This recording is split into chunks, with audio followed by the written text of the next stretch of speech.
স্বাগত খেলা যোগে আপনাদের সাথে আছি খালিদ জামিল।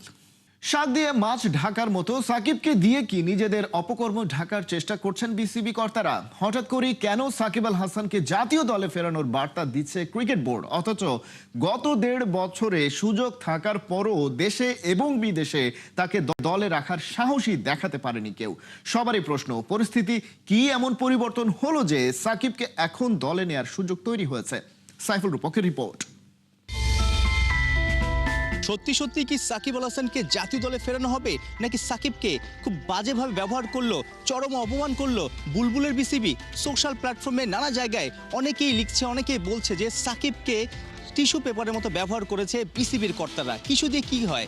ময়লা কিংবা ঘাম মুছে ফেলা হয় বা দূর করা হয়, ফ্রেশ বা কমফোর্টেবল ফিল হয়। তখন বাংলাদেশ ক্রিকেট বোর্ডের কর্তারা খুব চাপে আছে, তাদের মধ্যে একটা অস্থিরতা আছে।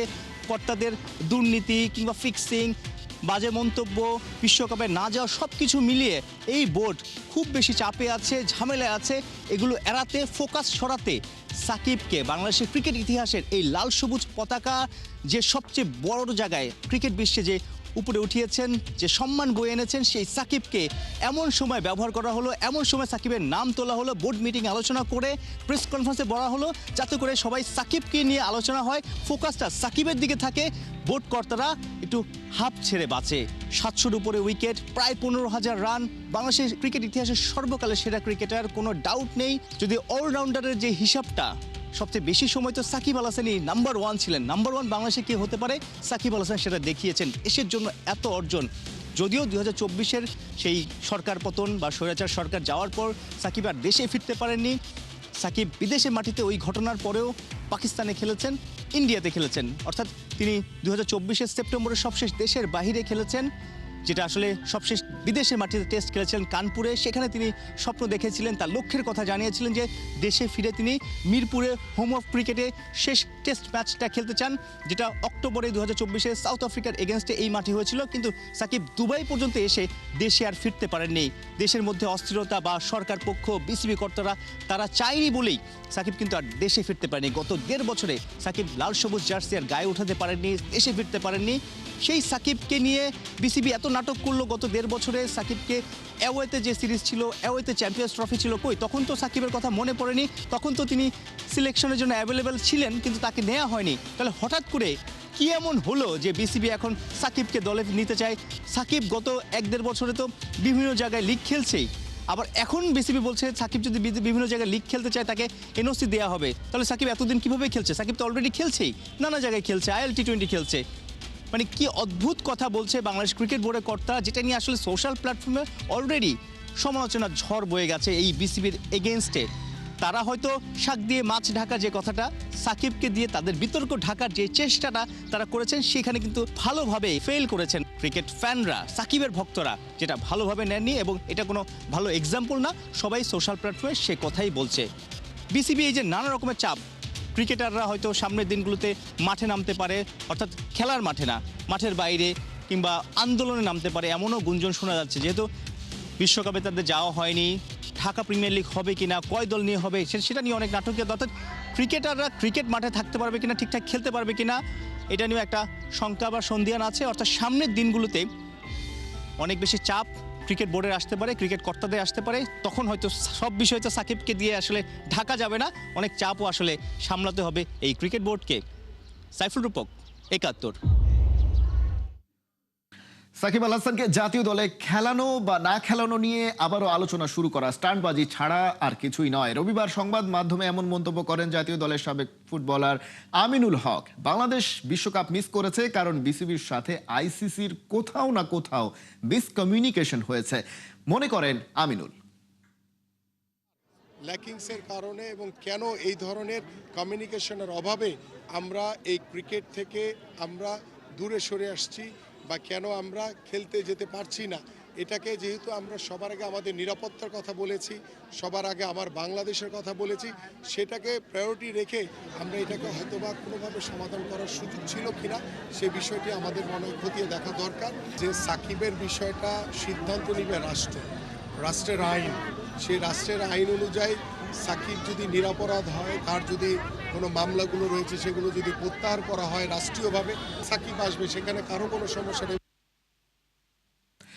সাকিব বাংলাদেশের ব্র্যান্ড। আগামী 100 বছরেও আরেকটা সাকিব আল হাসান আসবেন না। টি-20 বিশ্বকাপ থেকে ছিটকে যাওয়ার পর সাকিবকে নিয়ে এমন মন্তব্যই করছে বিসিবি। শুধু তাই নয়, বোর্ড জানায় সবকিছু ঠিকঠাক থাকলে বাংলাদেশ দলের জার্সিতে ফিরতে কোনো বাধা নেই সাকিব আল হাসানের। তবে প্রশ্ন থেকে যায়, বোর্ড চাইলেও কি সাকিব পারবেন দেশে ফিরতে?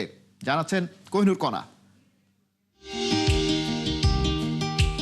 রোজ খসে পড়ছে অপেক্ষার পলেস্তারা। ৭৫ নম্বর জার্সিটার সেই মস্তানির হদিশ আর মেলে না। শূন্যতার স্কোরবোর্ডে ঘর বেঁধেছে রাজ্যের হাহাকার। বিতর্ক, ভুল, সমালোচনা, নন্দিত থেকে নিন্দিত, নায়কের গায়ে খলনায়কের লেবাস, অতঃপর অন্তর্বর্তী একাকিত্ব। মনে প্রশ্ন জাগে, ঘরে ফেরা কি এতটা কঠিন? ঘর তো আর আকাশ নয়, ফিরতে গেলে পাখি হতে হয়। পাখির মতো দুটো ডানা থাকতে হয়, তবুও সাকিবের ঘরে ফেরা হয় না। ১ অক্টোবর ২০২৪ থেকে ২৫ জানুয়ারি ২০২৬, গুনে গুনে ৪৮২ দিন লাল সবুজ জার্সিতে নেই সাকিব আল হাসান। যার চাহনিতে কেঁপে উঠত প্রতিপক্ষের বুক, যার ইশারাতেই ছিল বিশ্বাস ম্যাচটা কিন্তু এখনো আমাদের। সেই সাকিব আর কখনো কি ফিরবেন প্রিয় আঙিনায়? সাকিবের চাওয়া জানে সবাই, দেশের জার্সিতে আরও একবার খেলে তবেই হ্যাঙ্গারে ঝোলাবেন প্রিয় জার্সিটা। সাকিবের চাওয়াকে পাওয়া করতে মিলে গেছে গ্রিন সিগন্যাল, খুলে গেছে বন্ধ দুয়ার। মহারাজা ফিরবে তার রাজ্যে। ভরা মজলিসে বোর্ড দিয়েছে এমনই আশ্বাস। আমরা সবাই সাকিবের অবদান সম্বন্ধে জানি। বাংলাদেশের ব্র্যান্ড, আমাদের ক্রিকেটের ব্র্যান্ড, 100 ইয়ার্স আমরা সাকিব পাবো না, এবং সেটার প্রতি শ্রদ্ধা রেখেই বাংলাদেশ ক্রিকেট বোর্ডে আজকে উত্থাপিত হয়েছে সাকিবের ইস্যুটা। এবং সাকিব আল হাসানের যে অবস্থানটা বাংলাদেশে, মানুষের মনে যে ভালোবাসা এবং আমাদের যে দায়িত্ববোধ থেকে আলোচনা করেছি। আলোচনার পরে আমরা বোর্ড থেকে সেই সিদ্ধান্ত নিয়েছি। আমরা সাকিব ইস্যুতে বোর্ডের এমন মুভমেন্টকে অবশ্য অনেকেই দেখছে ভিন্ন চোখে। যে সময়টায় দেশের ক্রিকেটে বইছে অস্থিরতার বাতাস, প্রথমবার টি-20 বিশ্বকাপ থেকে বাদ দেয়া হয়েছে বাংলাদেশকে, ঠিক তখনই কেন প্রাসঙ্গিক হলেন নির্বাসিত সাকিব আল হাসান? এটা কোনো ফাঁদ নয় তো? যখনই সাকিবকে ঘিরে এমন কিছু ঘটে, তখনই মনে পড়ে যায় সাকিবের সেই কালজয়ী মন্তব্যটা। ওই যে হাসতে হাসতে বলেছিলেন, যেভাবেই হোক আমাকে ক্রিকেটে রাখেন, নইলে আপনাদের লাইফ বোরিং হয়ে যাবে। মিডিয়ার সাকিবকে দরকার। শুধু মিডিয়া নয়, একঘেয়ে এই জীবনে সাকিবকে বড্ড দরকার। ১০০ বছর কেন, এদেশে আর কোনো সাকিবের জন্ম হবে না। সবার তো রিপ্লেসমেন্ট হয় না। কিছু জায়গা প্রকৃতি শূন্যই রাখে, চায় বলে। সাকিব, আরও একবার আপনি জিতে গেছেন, প্রমাণ করে দিয়েছেন আপনাকে কাঠগড়ায় দাঁড় করিয়ে দেয়া যায়, কিন্তু অস্বীকার করা যায় না। কোহিনুর কণা, ৭১। আইসিসির কাছে নিজেদের বিশ্বকাপ ভেন্যু ভারত থেকে সরিয়ে শ্রীলঙ্কায় নেওয়ার আবেদন করেছিল বাংলাদেশ ক্রিকেট বোর্ড। প্রমাণিত নিরাপত্তা ঝুঁকি ছিল, তাই সেটা কোনো অযৌক্তিক চাওয়া ছিল না। আর আইসিসির জন্য সেটা ছিল না কঠিন কোনো কাজ। আয়ারল্যান্ডের সাথে গ্রুপ সোয়াইপের যে আলোচনা শোনা যাচ্ছিল, এখন জানা যাচ্ছে আইরিশদেরও তাতে ছিল না আপত্তি। তাহলে কেন এমনটা হলো? রিপোর্টে বিস্তারিত। বাংলাদেশ ক্রিকেট ইতিহাসের one of the most successful bowler Mustafizur রহমানের আইপিএল থেকে ছিটকে যাওয়াই শুরু।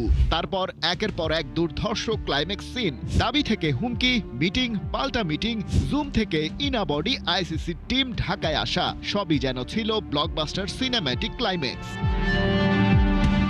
আর এন্ডিংটা খুব সম্ভবত অনেকের কাছেই ছিল অনুমিত। আইসিসির সেই বিজ্ঞপ্তি যেখানে ছিল কনফার্মেশন, একটা swipe deal, Bangladesh out, Scotland in. এবারের আইসিসি টি-20 ওয়ার্ল্ড কাপে উড়বে না লাল সবুজ পতাকা, ওটুকু জানিয়ে from the side of ICC over and out, শুনশান নীরবতা। কিন্তু তারপরও থেকে যায় অনেক যদি কিন্তু। বাংলাদেশ স্কটল্যান্ডের সাথে নয়, সোয়াইপ ডিলটা করতে চেয়েছিল আয়ারল্যান্ডের সাথে। প্রশ্ন উঠতে পারে, বি থেকে সবারই গ্রুপ পর্বের খেলাই তো শ্রীলঙ্কার মাঠে, তবে বাকিদের সাথে নয় কেন? সেক্ষেত্রে সামনে আসে র্যাঙ্কিং প্রসঙ্গ। শ্রীলঙ্কাই এদিক থেকে টাইগারদের কাছাকাছি ছিল, তবে তারাই তো স্বাগতিক। সব বিবেচনায় আয়ারল্যান্ডের সাথে যদি সোয়াইপ করা হতো, তাহলেই হতো সোনাই সোহাগা।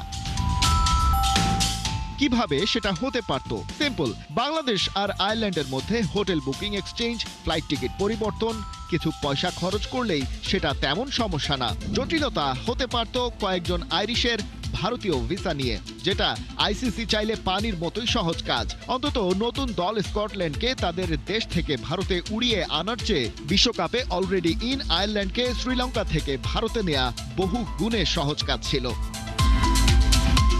কিন্তু এই সহজ কাজে আয়ারল্যান্ডের সম্মতি ছিল না, এমন এক খবর চাউর হয়েছিল মাঝখানে। তবে এবারে খেলাযোগ জানতে পারছে আইসিসির পক্ষ থেকে আইরিশ বোর্ডের সাথে ভেন্যু বা গ্রুপ এক্সচেঞ্জ করার কোনো প্রস্তাবই দেয়া হয়নি। উল্টো যোগাযোগ করা হয়েছিল এটা নিশ্চিত করতে যে আয়ারল্যান্ডের বিশ্বকাপ ভেন্যু পরিবর্তনের কোনো সম্ভাবনা নেই। কিন্তু মজার ব্যাপার, আয়ারল্যান্ডের বাংলাদেশের সাথে এই সোয়াইপ ডিলে যেতে কোনো আপত্তি ছিল না, কারণ সাধারণ হিসেবে গ্রুপ বির তুলনায় গ্রুপ সি তাদের জন্য তুলনামূলক সহজ। এখন যেমন তাদের খেলতে হচ্ছে অস্ট্রেলিয়া, ওমান, শ্রীলঙ্কা আর জিম্বাবুয়ের বিপক্ষে, যেখানে সি গ্রুপে তাদের অপশন ছিল ইংল্যান্ড, ইতালি, নেপাল আর ওয়েস্ট ইন্ডিজের মতো দেশ। ক্যারিবিয়ানদের নিয়ে আলাদা করে বলতেই হয়, ওরা গেল বছর নেপালের বিপক্ষেও টি-20 ম্যাচ হেরেছে। তাই আয়ারল্যান্ড ওদের গ্রুপে বিশ্বকাপ খেলতে আলাদা করে আপত্তি করেনি। আইসিসির বোর্ড সভায় তারা বাংলাদেশের বিপক্ষে ভোট দিয়েছে বটে, কিন্তু সি গ্রুপে খেলতে তাদের আপত্তি ছিল না। ভেন্যু পরিবর্তন হবে না এই কথা আইসিসি আয়ারল্যান্ডকে আগ বাড়িয়ে বলায় তারাও তাদের আপত্তি না থাকার ব্যাপারটা কাউকে জানায়নি। কিন্তু প্রশ্ন হলো, আইসিসি এভাবে বাংলাদেশকে একঘরে করলো কেন? কারণ শুরু থেকেই আইসিসির মোড়কে ভারত সবক শেখাতে চেয়েছিল তুলনামূলক দুর্বল বাংলাদেশ ক্রিকেট বোর্ডকে। আর বাংলাদেশ যদি শ্রীলঙ্কায় গিয়ে খেলতো তবে প্রমাণ হয়ে যেত ভারতে ক্রিকেট খেলার পরিবেশ নেই। তাই ইন্ডিয়ানদের ইমেজ বাঁচাতেই আইসিসি চেয়ারম্যান জয় শাহ বাংলাদেশের বিরুদ্ধে একের পর এক গুটি খেলে গেছেন। তাই আইসিসি মানে যে ইন্ডিয়ান ক্রিকেট কাউন্সিল, সেটা মোটামুটি এখন অফিসিয়াল বলতে পারেন। খালিদ জামিল, একাত্তর। টি-20 বিশ্বকাপ থেকে বাংলাদেশকে বাদ দেবার পরেও বসে নেই ভারতের হাতের তালুতে বন্দী আইসিসি। এবার বাংলাদেশের পাশে দাঁড়ানোয় পাকিস্তান ক্রিকেট বোর্ডকে দিল একের পর এক হুমকি। যে কোনো উপায়ে ভারতের আধিপত্য ধরে রাখাই যেন আইসিসির মূল এজেন্ডা। তবে এই হুমকি ধামকিতেও কাজ হয়নি। পাকিস্তানের পাশাপাশি বিশ্বের নানা প্রান্ত থেকে সমর্থন পাচ্ছে বাংলাদেশ। বিস্তারিত পার্থবণিকের রিপোর্টে। বাড়াবাড়ি নয়, থাকুন লিমিটের মধ্যে। বিপদ বাড়বে বাংলাদেশের পাশে দাঁড়ালে। বিশ্বকাপ বয়কট করলেই মিলবে শাস্তি। দ্বিপাক্ষিক সব সিরিজ হবে স্থগিত। পিএসএল এ বিদেশি ক্রিকেটারদের দেয়া হবে না এনওসি। এমনকি এশিয়া কাপ থেকেও দেয়া হতে পারে বাদ। ভাবা যায় জয়শাহর আইসিসি পর্দার আড়ালে এমন সব হুমকি দিয়েছে পাকিস্তানকে। বাংলাদেশকে অন্যায্যভাবে বিশ্বকাপে খেলা থেকে বঞ্চিত করার পর এখন তারা পায়তারা করছে আন্তর্জাতিক ক্রিকেট থেকে টাইগারদের একঘরে করার। মূলত পিসিবি চেয়ারম্যান মহসিন নাকভির এক বক্তব্যেই জয় শাহের ঘুম উড়ে গেছে, যেখানে নাকভি সাফ জানিয়ে দিয়েছেন বাংলাদেশের সাথে আইসিসির আচরণ একেবারেই ডাবল স্ট্যান্ডার্ড। বাংলাদেশের সাথে যা হয়েছে তা অবিচার। এমনকি এও জানিয়েছেন পাকিস্তানের প্রধানমন্ত্রী শেহবাজ শরীফ দেশে ফিরলেই বিশ্বকাপে তাদের অংশগ্রহণ নিয়ে চূড়ান্ত সিদ্ধান্ত জানাবেন। পিসিবি প্রধানের সাফ কথা, তারা সরকারের সিদ্ধান্ত মানেন, আইসিসির না। পাকিস্তানের এই হুঙ্কারে আইসিসি এখন বিশ্বকাপের ব্যাপক লোকসান এড়াতে উঠে পড়ে লেগেছে। এরই মধ্যে পাকিস্তানের সাবেক ক্রিকেটার রশিদ লতিফ জানিয়েছেন, যদি পাকিস্তান বিশ্বকাপ বয়কট করে তাহলে উগান্ডা তার জায়গায় খেলবে এবং ভারত বনাম উগান্ডার মধ্যকার ম্যাচটি আহমেদাবাদ স্টেডিয়ামে অনুষ্ঠিত হবে, যার ধারণ ক্ষমতা 1,32,000। এদিকে বাংলাদেশের প্রতি আইসিসির অবিচারের কৌশলী জবাব দিতে পিসিবিকে আহ্বান জানিয়েছেন দেশটির সাবেক ক্রিকেটার আহমেদ শেহজাদ। তার মতে আইসিসিতে ভারতের আধিপত্যকে চ্যালেঞ্জ ছড়ায় এখন তারা বাংলাদেশ ও পাকিস্তানের বিপক্ষে সুযোগ খুঁজবে। তাই পাকিস্তানকে এমন পরিকল্পনা করার পরামর্শ জানিয়েছেন যেন কূটনীতিতে একটি শক্তিশালী অবস্থানে থেকে পাকিস্তান জয়ী হয়ে বের হতে পারে। শেহজাদের পাশাপাশি আইসিসিকে ধুয়ে দিয়েছেন শাহিদ আফ্রিদিও। এক্স পোস্টে আফ্রিদি আইসিসিকে মনে করিয়ে দিয়েছেন ক্রিকেট পরিচালনায় সবার জন্য একই নিয়ম ও ন্যায্যতা থাকা দরকার। বাংলাদেশের খেলোয়াড় ও কোটি কোটি সমর্থক সম্মানের দাবিদার, মিশ্র নীতির নয়। আইসিসির উচিত সম্পর্ক গড়া, ভাঙা না। ইতিবাচক দিক হলো এতদিন পাকিস্তানিরাই বাংলাদেশের হয়ে আইসিসিতে সোচ্চার হলেও এখন ধীরে ধীরে মুখ খুলতে শুরু করেছেন বাকিরা। এর মধ্যে আছেন অস্ট্রেলিয়ার লেজেন্ড ক্রিকেটার জেসন গিলেস্পি। এক এক্স বার্তায় আইসিসির কাছে জানতে চেয়েছেন বাংলাদেশ কেন ভারতের বাইরে খেলতে পারবে না। এর আগে তো ভারতই পাকিস্তানে চ্যাম্পিয়ন্স ট্রফি ম্যাচ খেলতে রাজি হয়নি এবং সেই ম্যাচগুলো পাকিস্তানের বাইরে তাদের খেলতে দেওয়া হয়েছিল। গিলেস্পির প্রশ্ন, তাহলে বাংলাদেশকে বাদ দেবার বিষয়টি এখন কিভাবে যুক্তিযুক্ত হয়? শুধু গিলেস্পি না, ভারতের মাটিতে বসে ভারতের দিকে আঙুল তুলেছেন প্রোটিয়া সাবেক ক্রিকেটার জন্টি রোডস। জানিয়েছেন খেলাধুলাকে রাজনীতির বাইরে রাখার চিন্তা করলেও দুঃখজনকভাবে রাজনীতি আর খেলাধুলাকে আলাদা করা যাচ্ছে না। বাংলাদেশের পক্ষে দাঁড়িয়ে প্রতিনিয়ত একাত্মতা প্রকাশ করছে পাকিস্তান। এখন দেখার বিষয় সামনে কিভাবে তারা আইসিসির পক্ষপাতদুষ্ট নীতির প্রতিবাদ জানায়। পার্থ বণিক, ৭১।